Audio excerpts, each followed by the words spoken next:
Hey, what's up, guys? Welcome back to the Grind Lifestyle Podcast. Today we have Jesse Dugas, we have Bartlett, and our special guest, Dango Cellan from Scott Stapp's band, from Amber Pacific, producer, drummer, all around awesome dude. How's everybody doing? I'm good. Glad to be here. Yeah. I feel like, Nick's got guitars up on the walls. You've got a drum set, obviously fitting. I see Bartlett with the guitar sitting on the couch. I got the old number one here handy. Yeah, I mean, I am absolutely out of place rocking the Grind Lifestyle hat and a Super Bowl football. So that's... But Grind Lifestyle is about everything, man. Music, hustling, working, producing, whatever. Whatever you do, as long as you grind, that's what we're about. Tell you what, Jesse, I'm going to grind it out, and I'm going to send you a guitar to hang on your wall. Do it. You got my address. Right. So get it done. The sooner the better. I want you to put a big picture of your face on the guitar, though, so he has to look at you every day. That sounds delicious. I think I'd see him every day anyways. I'm editing his channel. I mean, he uploads footage like a madman. I see enough of Scott. Okay, let's take it a step further. A topless picture of Scott. No, I don't. Back to our guest. All right. Off the rails. So, the Grind Lifestyle, Nick kind of touched on it. We're all about that blue collar mentality, entrepreneurship, making your own path, not afraid to take chances. Tell us about yourself. What are your hobbies outside of being a rock star? What do you like to do? What else are you passionate about? Well, I try to work out and try to be semi-healthy. I don't eat healthy, but I do try to exercise every day. And then the last year I got married and have 4 new stepkids that I never had. So now I'm like in dad life all the time, not working or, doing something music related. So I'm trying to get into the dad life and hang with the kids and do stuff with them. So that's become most of my free time. But just to say what I do tour with Scott as, one of my full-time gigs. I've been with him 9 years, Scott Stapp from Creed. And my punk band, Amber Pacific's been around 20 years. So we're kind of doing a 20 reunion this year where we're doing a bunch of shows kind of intermittently where I can fit them in with the rest of my touring. But my normal week, let's say I'm off the road, like this week, I teach lessons several days a week out of my studio here.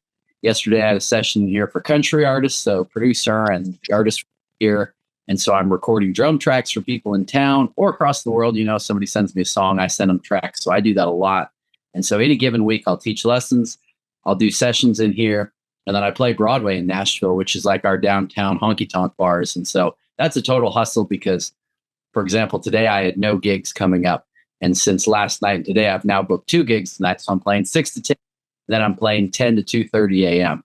So I'll play 8 hours of drums straight tonight, 2 different gigs for tips. And that's just part of the hustle of what I do as a working musician. So I do the touring, I do Broadway, I do lessons, and I do sessions. And that's every week. I might do all 4 of those, but that's just the hustle of what it takes kind of to make a living in my line of work, since I'm not the artist and I'm not a true rock star who can, live off my royalties or whatever. And even a lot of guys can't do that anymore today. So you just got to keep working. So that's why I'm always basically working.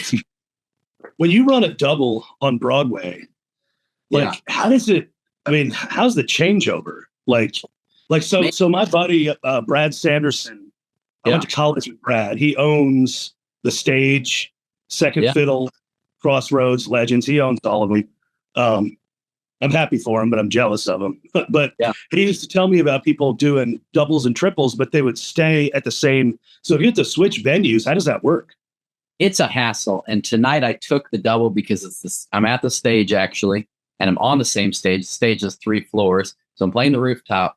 And the guy who asked me to do it's like, hey, you're already going to be up there. You stay and play the closing shift. So that's actually convenient today. But lots of times I'll do a double and I'll pack up and run to another stage. And if you're playing drums, you don't take a whole drum kit.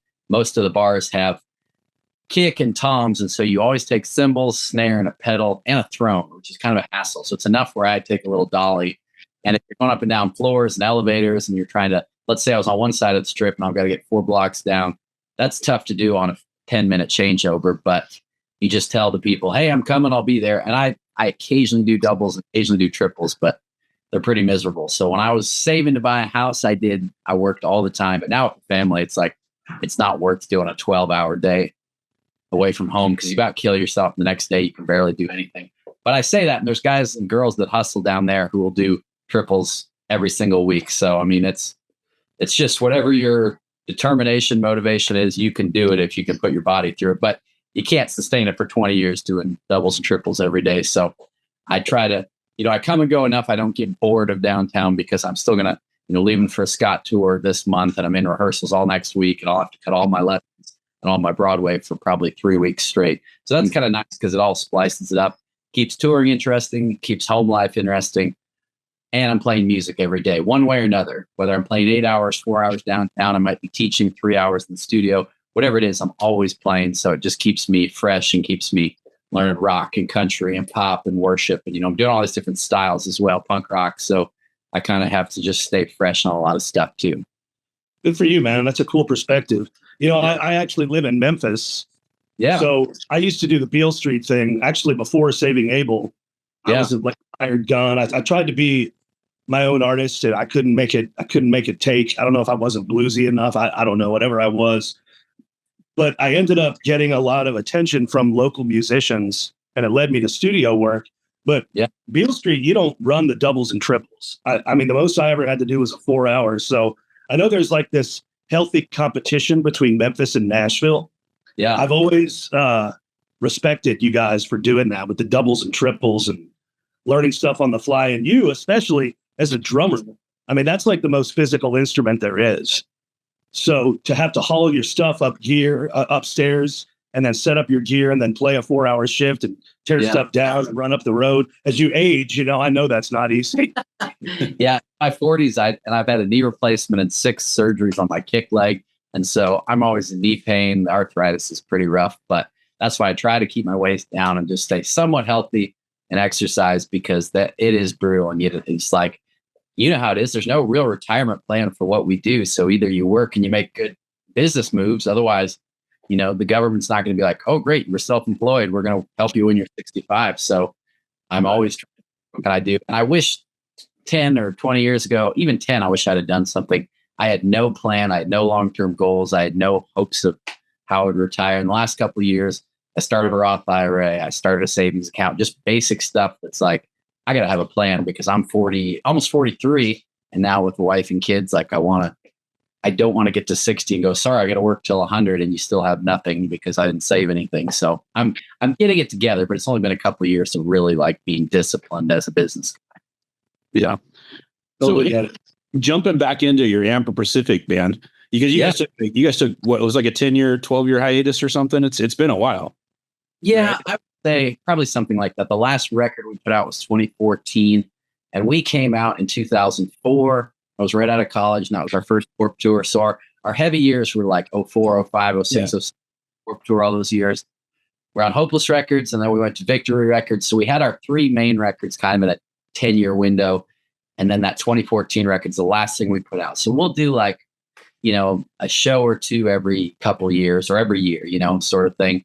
And then we're looking at this year. We're like, man, it's the 20th anniversary. We should book some stuff. So I know I want to bring you guys down to Grants Pass. You guys are like one of my favorite bands. So Mike Herrera is a good buddy of mine. He's the one that turned me on to you guys back. And I want to say like 04, 05, I was doing a bunch of acoustic stuff with him and with his band Tumbledown. And so he's like, yeah, you guys check out Amber Pacific. These guys are badass. They're from Bremerton. I'm like, all right, cool. So checked you guys out. I'm like, dang. And then it's just been hit and miss trying to get you guys either off work tour or like on an off day or whatever. And then nothing since 2014. I'm like, oh. Yeah. So finally, I'm the only guy doing music still. The other guys have great jobs. One's a pilot, school teacher, one's a pastor. We're all like up in Seattle area. And so this year, we're going to try to do stuff. So in April, we're doing a run of shows with Red Jumpsuit Apparatus. And we toured with a lot back, like in their heyday and our heyday. Right.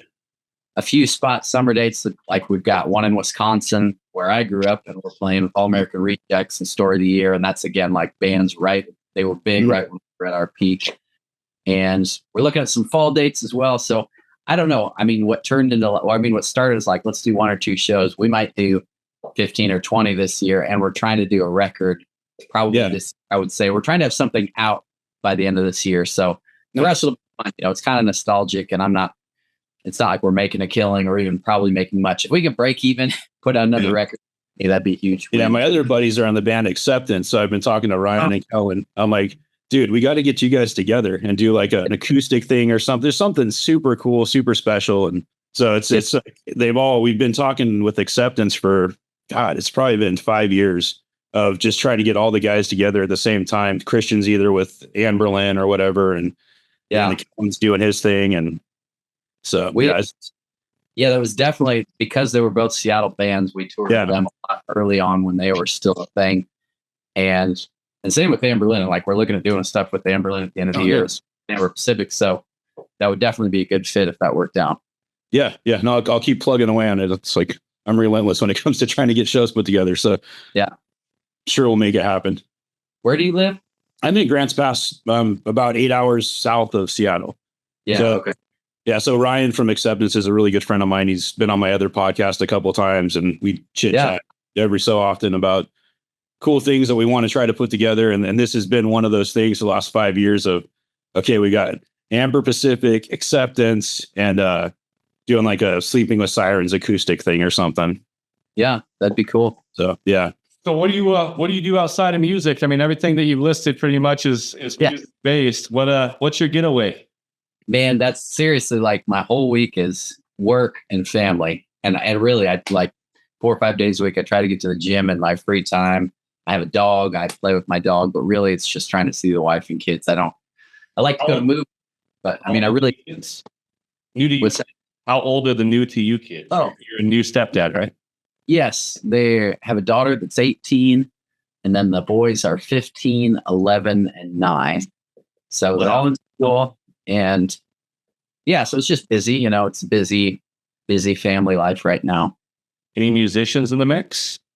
Not yet. I keep trying to open the door, but they weren't doing any music before I was here. So we'll see. Maybe the little guys will take to something. Are they pulling the hey, my stepdad's a famous musician card? And they actually don't even seem to care that much about me doing music. It's just like, oh, he's at work,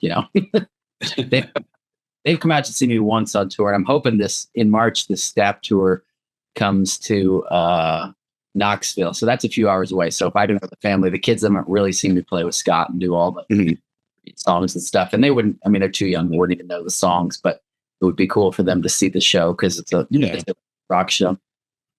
I saw you guys actually at Gold Strike. Tunica, Mississippi. I didn't get a chance to say hi, sorry. But I saw you during sound check and I thought we were going to get a talk, but didn't get to. Yeah, my buddy actually put in the audio, and then I'm good friends with Kyle.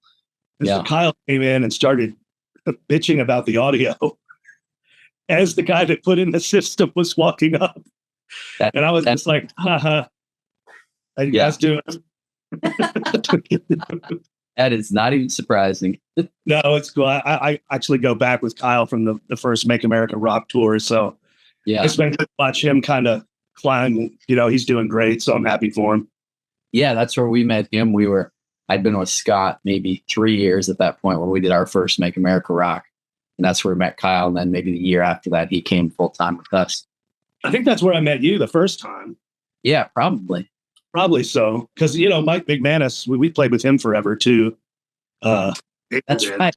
I totally forgot that. And I've only met Mike once in person, but he's like the sweetest guy. Yeah, he's kind. That's a good way to put it. I will say this. You guys sounded great, man. Thank you.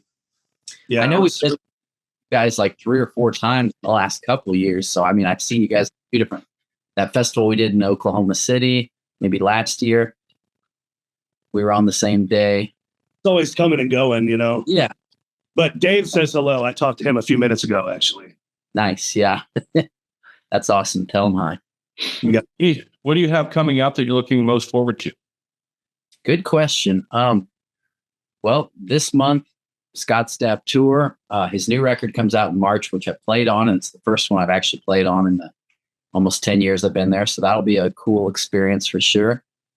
Amber Pacific dates in April. Again, that will be fun because it's just something new and we haven't done it in a while. And then there's a country artist that I've been doing stuff with recording wise, been playing on his songs for a couple, maybe 3 years. He just signed to Sony. And so I'm playing on his new record right now, and he's got stuff coming out throughout the year. So I'm super excited about that because he's is that Ryan Waters? Yeah, he's one of those dude. Yeah. followers on, on TikTok. And he's like, labels have all been like, who's this guy? He doesn't have a label. Why is he doing so well? And his songs are so good. And Sean, the producer, is so good at writing with him and putting him, just putting stuff together super well. So that's like if I could be on with the new artist and ride it up, play on his records, that would be the dream, to break it and have, some record that does super well. And then I start getting more session work from that. Ideally would be a hope and a goal for sure. Nice. Yeah. He put that Chasing Cars cover out and I was like, oh my gosh. And then Nate Smith did the same thing. And I'm like, oh, Ryan killed it. Yeah. Got that country twang. It's like, he made it his own. I was like, oh my gosh, that's incredible. For sure. He's good. Really good dude. So he's asked several times to come out and play with him, and I could never make it work on the road. But as he's signing his deal and gets going on the road, like that might be something down the road that I get to tour with him as well. I don't know. Nice. It's all who you know in this line of work, as you guys probably are pretty familiar with, like everything. Leads to other stuff. And then one of the band I play in is this old worship band called Sonic Flood, and it's their 25th anniversary this year as well. And they've sold a few million records, so there's still people who love the songs they've written. And so I may do, if we get a chance in the fall, I've been playing with them maybe 8 or 9 years, almost as long as Stapp. And so we probably will have some fall dates as well, which would be fun. They're like the greatest guys I've ever toured with. So hopefully that will be some stuff as well. The thing is, none of them are enough to be full time. I mean, you play with Scott and he tours a little bit out of the year. And I don't know how much, how many dates Saving Abel's does normally, but you just can't make a living playing with one person anymore. It's not like it used to be. So you have to hustle and keep working as much as you can. And then sometimes gigs conflict and you have to get rid of one or you get fired or whatever. It's just always a hassle, but you got to keep going. Yeah, that rat race, man. I mean, when you got to tell 3 people, I've got this one blackout date. Like, for example, I got, I do a lot of acoustic stuff and I've been with Abel since like the very, very, very beginning. Yeah. So I'm a part of that. But I get, calls like, are you available? Are you this? And it's always, well, I don't know. I have to see the tour schedule, but I can give a couple blackout dates, but I know where the priority is. Uh-huh. But then I started being a booking agent, right? And that led me down. I got this consulting gig to book a big fair in Bonner Springs, Kansas. And I'm responsible for the whole shebang. So I'm booking like 12 acts. And I agreed for X amount of money, I will not just book them. I will be the on-site day of show contact. Yeah. So I have an entire weekend that's blacked out. And that seems to be the one weekend that everybody wants me at the end of it. And I'm just like, but what's interesting is I'm making twice the money I would be making as the agent. I bet. I can't even imagine. That's tough. And you miss one date and then some artists are like, it's too much. You'll never play for me again. And some are cool about it. Some are like, I'm happy to work around it. I understand we're not full time. This isn't salary. But most of the time, it's like most artists get butthurt or they're like, why can't you commit every day of the year to me? And I'm like, because you're only going to do 40 shows, or even if you do 100 shows, I can't live off 100 shows. I need to keep working. People always say you have to defer to the monster. And it's like, that's if you're a full member of a band. I understand that. That's what I am in Abel. But it's like the strings that get pulled. It's like, if you miss this show, my kid might not get Christmas. And I'm like, dude, why would you? That is crazy. Yeah. Because it's just so exponential how like missing one thing and it's like an anchor date. And you're like, but I told you 8 months ago. And they're like, well, the offer wasn't there 8 months ago. And I'm like, I know. It's just impossible to gauge it all, man. Yeah. Do you feel like it's become more cutthroat since the royalty game has changed? 100%. And the bigger change than that was crazy. In 2007, all the streaming stuff changed. I saw a huge shift because I was still a member of a band and I was watching that progress or, the progression of that whole thing. But then I would say on the hired gun front, which I've been doing maybe the last 10 years, I would say COVID really changed it because now all the money is gone in playing live music. Travel's gotten twice as expensive. It's super hard. There's not enough of this and this, but there's tons of people who are willing to go out and play for no money. And so you run into this constant battle of how do you take a gig when they can hire a 22-year-old to play for less, who will do a pretty good job. It's like, do they want the veteran with the experience? Do they want the young guy? And there's 100 guys in line who want your gig all the time. So that's tough too, because you don't want to rock the boat. You don't want to talk about money. You don't want to ask for raises. All this stuff, if you do, you're just like, you're kind of dispensable all the time. And I'm not saying every gig and I'm not saying every experience is bad. I'm just saying with working, I've probably worked with 50 artists in the last decade. And I've just seen this kind of trend that the musician is the least important in the scheme of things, of where they, where they rank you and where they prioritize their expenses. So it is definitely tough to try to make a living with that, because I've been doing it 20 years professionally. I'd consider that a fairly long time.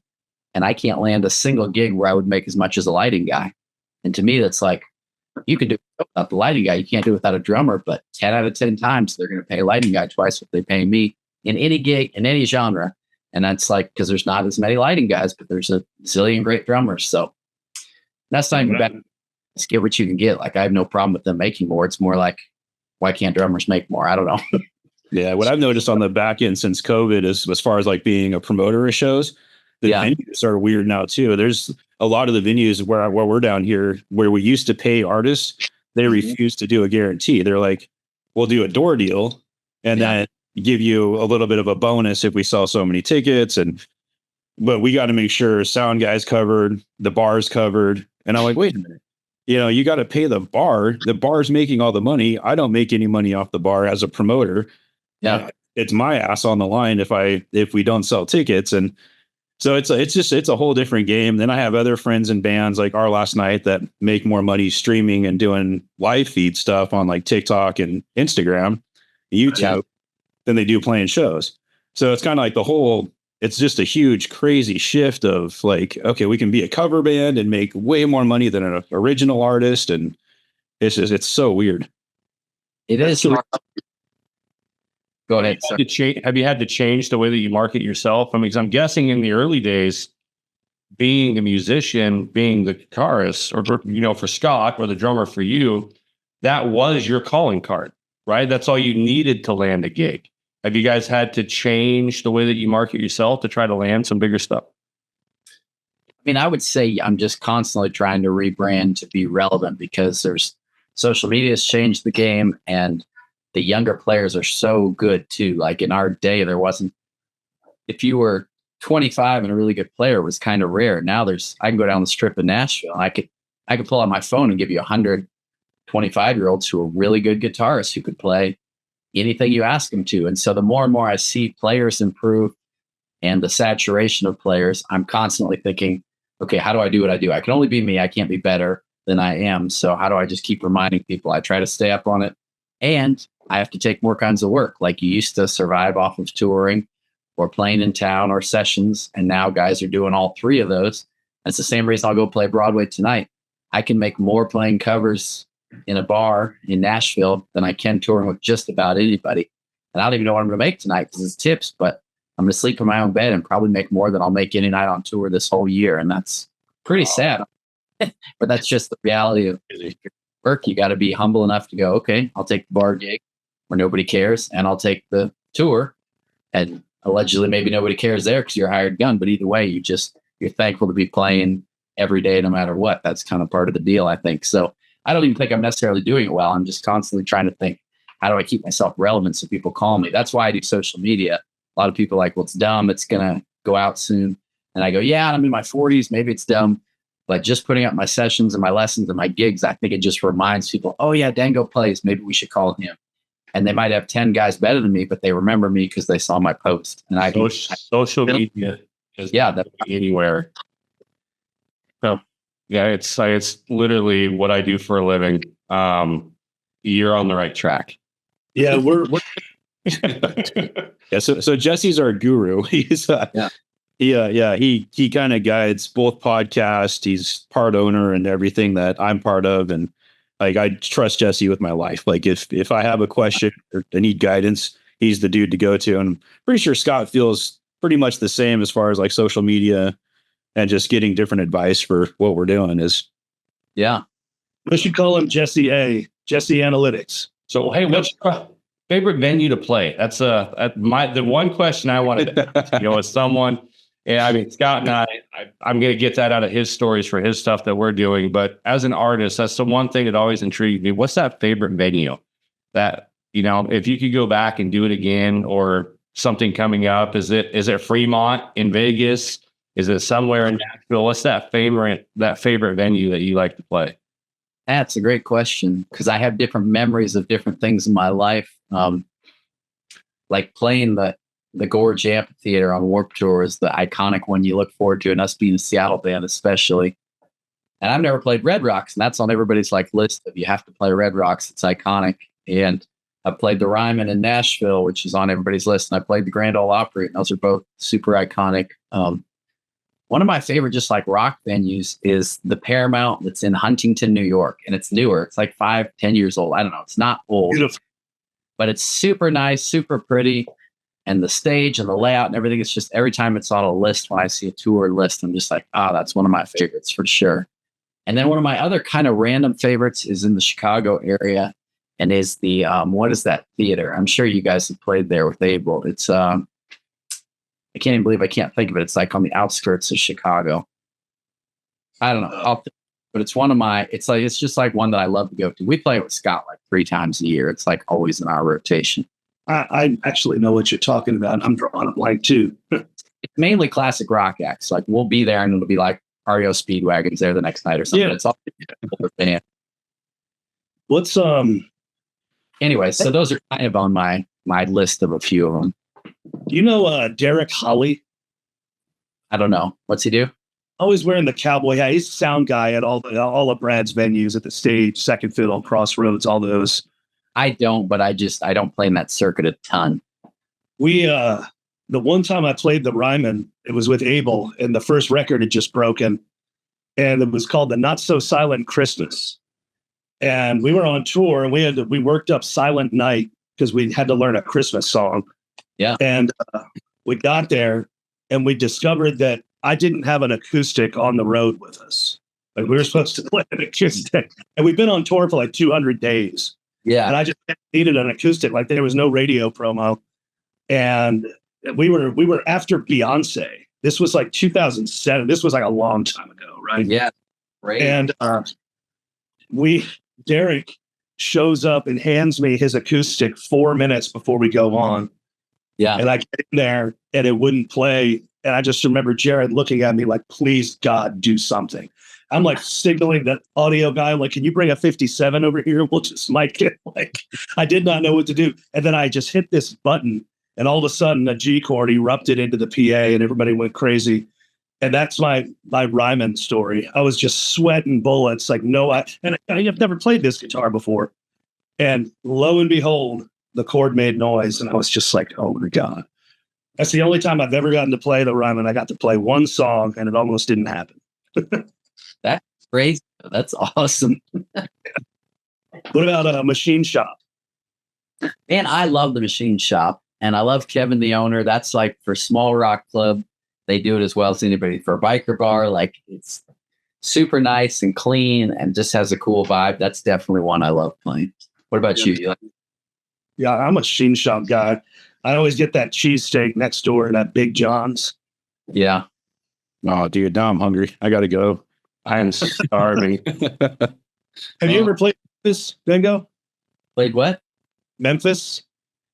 Yeah, I've done it with, I don't know if I've done it with anybody rock. I've done it a bunch with country people, and I've played like the Tin Roof down there that's near Beale Street, and a few other venues that are like, smaller kind of deals. Yeah, Beale Street's got a little scary as of late. I stay away from there now. It didn't used to be like that. Yeah, it kind of seems like that. It's just changed a little bit for sure. Well, it seems like everywhere you go now, you got to be shaken down. Like it's like, they got to make sure you're not carrying firearms. And it's not just there. It's like anywhere, Yeah. Nuts. I mean, it's just back to what this whole thing's about. It's like with the world just constantly changing around us, you just have to be prepared to grind it out in every single way, shape, form, and fashion, Yeah, totally agree with that. I just think we don't know what music's going to look like in 2 years or 5 years, and it may all change again. So how do you keep going?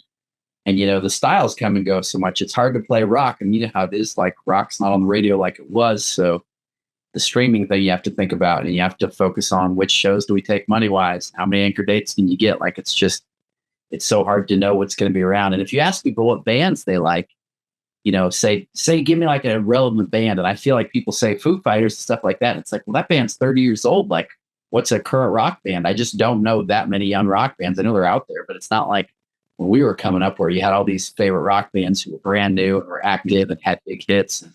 It's just not the same. I mean, there's some, but the radio's really changed all that sound. It's got to be a lot with radio too. Like, we have no really local rock radio anymore in our area. So you've got streaming, you got your XM, and if you don't have that, you're not getting introduced to any of the new stuff unless you're on social media. And you try to, as a promoter, trying to do a show with like an up and coming rock band, nobody knows who it is around here. So you're better just booking REO Speedwagon, and you're going to make some money, and it's everybody's going to be happy. It's just a weird time. It's a weird time. And it's also like, as far as diversifying, as an artist, I've found that it's been great to learn how to be a booking agent. It's been great to learn how to book a show as like a talent buyer, just because you approach it differently as the artist when you know the other sides of the game. And it didn't come from just like, a basic, like wanting to have a basic knowledge. It came out of necessity to pay my bills. Yeah. Because as things are perpetually changing, you have to diversify in order to make things happen, and it's been really cool because, when you're like, we signed our deal with Abel when I was 26, and I just thought, wow, I'm signed to Virgin Capital. It's done. I'm going to be rich. I'm going to be famous.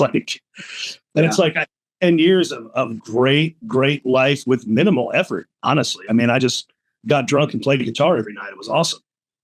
And then like slowly the world was changing and I didn't really know it. And I had to educate myself.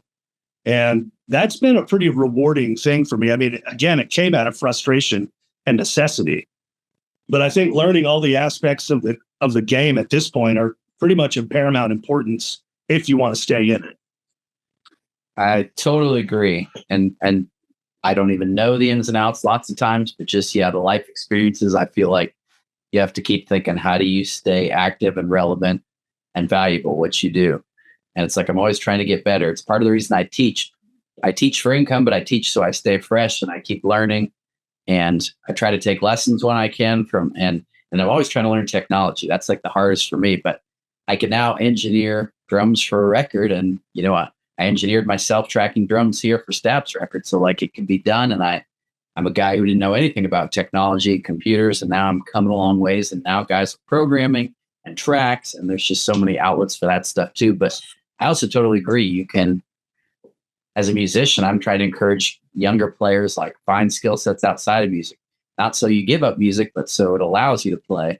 And this week I actually did a master class at a university here in Nashville where I got to talk to all the drummers in their music department. And I was encouraging them, besides savings and having a Roth IRA and try to think big picture. I was like, you're going to have to hustle. This career is not going to be handed to you. I don't care if you're the best player ever. You don't walk in and just get the gig because you're the best player. Like, you've got to earn it, work hard. And in my 15 years in Nashville now, or whatever, I've done, I've had to do landscaping. I've had to do painting. I've had to drive Lyft and Uber. I've had to do handyman work and odd job stuff along with, playing, because every time winter comes, you know how it is. Winter hits and it sucks. And it's like the slow season. Shows aren't happening. Touring isn't happening. My lessons slow down. Everything does. So I'm always trying to encourage new guys in the scene, like, be as good as you can at as many things as possible, because, there's just always a need for more stuff. If you can tour manage, or if you can do something else on the road, do merch or whatever, you can always have a chance to make a little extra money, and helps you in the big picture. So, I 100% agree with you on that stuff. I've never thought about booking. I don't know that I could do it, but I could definitely see the skill set would be super helpful. And you already have the in of knowing what a band wants, what an artist wants, what they experience on show day. The other thing is the experience that you bring into it as a touring artist. You'd probably be better than half the agents out there, because you'd be like, no, they can't make a 14-hour drive into a load in for a festival. I don't care how much money there is. That's not happening, And then, on the touring side, it's funny. Like my phone used to ring a lot if Abel was off. And it wasn't because I was the baddest guitar player on the block. It was just like, yeah, that's Bartlett. He's been on tour forever. He gets it. Yeah. I understand there's 9 grown men that have their own life's problems going on at home. And if I'm just coming in to help out, I'm gonna play my gig and I'm gonna get off the bus. And then when I come to the bus, I'm gonna make sure my feet don't stink and I'm gonna get in my bunk. Yeah. I get it. And that's the thing. There's so many facets to this whole thing that we do. But I find that when you bring the wealth of knowledge from each other aspect into everything that you do, it's really starting to help me out. And I will say this to your testament. I ask about Nashville drums all the time, and your name comes up 90% of the time. So you're doing a good job, brother. I mean, that's crazy. That's super flattering because in Nashville, I feel like I'm still a super small fish here in this pond, and there's young guys that blow me away all the time. But seriously, that's encouraging to hear because I am a rock guy asking about Nashville, and your name a lot. Like I'm trying to leave a good impression. I'm trying to have a good brand that I'm building and people to speak highly of me because you know how it is. That can go further than your playing or even your past experiences if somebody will vouch for you for sure. Yep. Hey, so do you think with Creed coming back that Scott's solo thing is going to like take off a little bit more? I mean, it's pretty big as it is, but with the whole Creed tour and that kind of thing. I definitely think it should help sales of the solo stuff moving forward. I could see them taking a big break for a while. I mean, they're talking about doing the summer cruises, then this tour with Three Doors Down that was just initially summer. Now it's all the fall through the rest of the year, essentially. Maybe they haven't even announced all that. I feel like they have, so I don't think I'm sharing anything that I shouldn't. But who knows? I wouldn't be surprised if they put out a record and go, let's tour for 2 years. And if they can all get along and things are great because they haven't seen each other in a decade, like they could really ride that and they'd be dumb not to. I mean, if I was in their shoes, of course I would.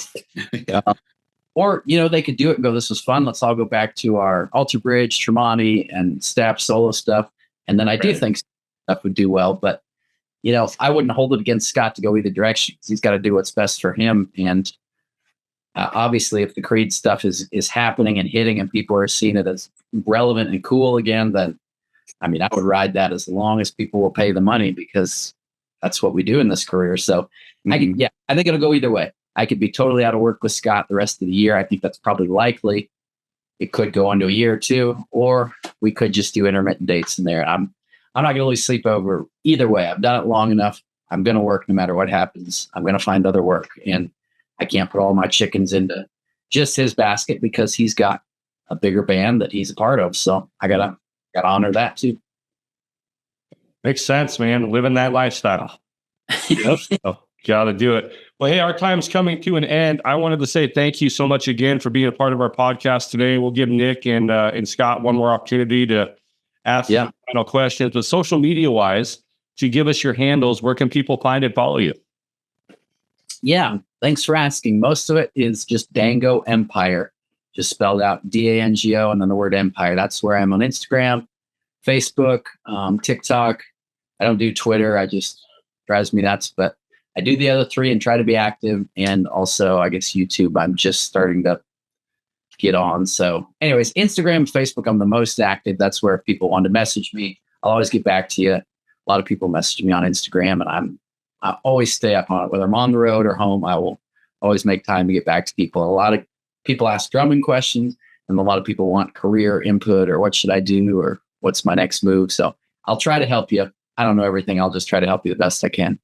Perfect. All right, Nick, final questions, final comments. I've got nothing, man. Thank you so much, dude. Like I'm super excited to get you on here and chat. So it was fun. Scott? Dango, I'm going to get your info. Whenever you come through, I'll give you a tour of my studio. Yeah. Maybe we can work together. I actually come up there and record a good bit with Adam Box and Skid. Yeah. I know Adam. I'm for a rock drummer to play on some of my stuff. So let's do it, man. Let's work together. Like I always say, I'm like, you probably know 10 guys better, but I'm available. So if you need me, I'm always down. So that would be killer. Well, I've seen you live. I like what I see. All right. Yeah. I just want to say thank you. I really appreciate you guys taking the time and asking the questions. It means a lot. I'm honored just be a part of what you guys are doing. So thanks for including me. If you haven't done so already, go hit that like and subscribe button. We can't do it if you don't help us grow. So help us. Like, subscribe, hit that notification. All links in the link tree in the bio. Thanks again.